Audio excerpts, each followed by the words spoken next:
மண்ணாக புதைத்து மிக உயர்ந்த லட்சியத்தோடு மனிதர்கள் அனைவரும் சமம் என்று போதித்து வந்த இறைவனை தூதர் முகமது நபி ஸல்லல்லாஹு அலைஹி வஸல்லம் அவர்களை பற்றி பாராட்ட இடத்திலே வார்த்தைகள் என்று டாக்டர் புரட்சியாளர் அம்பேத்கர் அவர்கள் கூறியிருக்கிறார். அந்த இறைவனை தூதர் முகமது நபி அவர்களின் மீதும் இங்கே சிறப்பான ஒரு நிகழ்ச்சியை ஏற்பாடு செய்து அருந்தியர் உள் இடஒதுக்கீடு வழங்கும் மஞ்சமும் என்று சொல்லக்கூடிய வழக்கும் மஞ்சமும் என்ற கருத்தாக்கத்திற்கு தாங்கி நடத்தி கொண்டிருக்கக்கூடிய தோழர் மாநிலத்தினுடைய அமைப்பாளர் கோவை ரவிக்குமார் அவர்களே மற்றும் முன்னிலைக்கக்கூடிய ஊபி ராஸ் அவர்களே, சிராசன் அவர்களே, சித்தரசு அவர்களே, சித்ரா அவர்களே மற்றும் இங்கே நிறைய தோழர்களுடைய பெயர்கள் இருக்கிறது. நேரமில்லை. எனக்கு முன்னால் சிறப்பான உரையை நிகழ்ச்சி சென்று மற்றும் எனக்கு இறுதியாக கருத்துரை நிகழ்த்திருக்கின்ற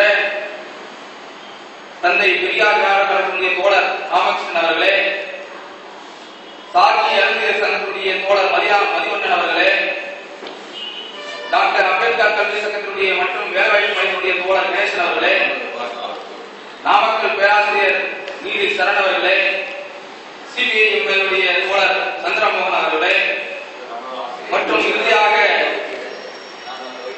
இங்கே நிறைவுரை ஆண்டிருக்கின்ற மந்தா கிருஷ்ணன் சொல்லக்கூடிய மாதிகா அவர்களே, ஆந்திராமானுடைய தலைவர் அவர்களே, நெண்டூர் ஆற்றக்கூடிய அன்பு பேரர் அவர்களே, மண்டல செயலாளர்களே மற்றும் சேலம் மாநகருடைய மாவட்ட தலைவர், தமிழ்நாடு முஸ்லிம் மாவட்ட தலைவர் ஷேக் முகமது அவர்களே, தொழிலாளருடைய மாவட்டத்துடைய செயலாளர் அப்துல் ஜப்பார் அவர்களே, இங்கே வருகை தந்திருக்கக்கூடிய பல்வேறு அமைப்புடைய தலைவர்களே, தோழர்களே, உங்கள் அனைவரிலும் அந்த ஏழைகளுடைய சாந்தியும் சமாதானமும் என்றென்றும் நிலவுமாக என்று பிரார்த்தனைகரமாக என்னுடைய உரையை துவங்குகிறேன்.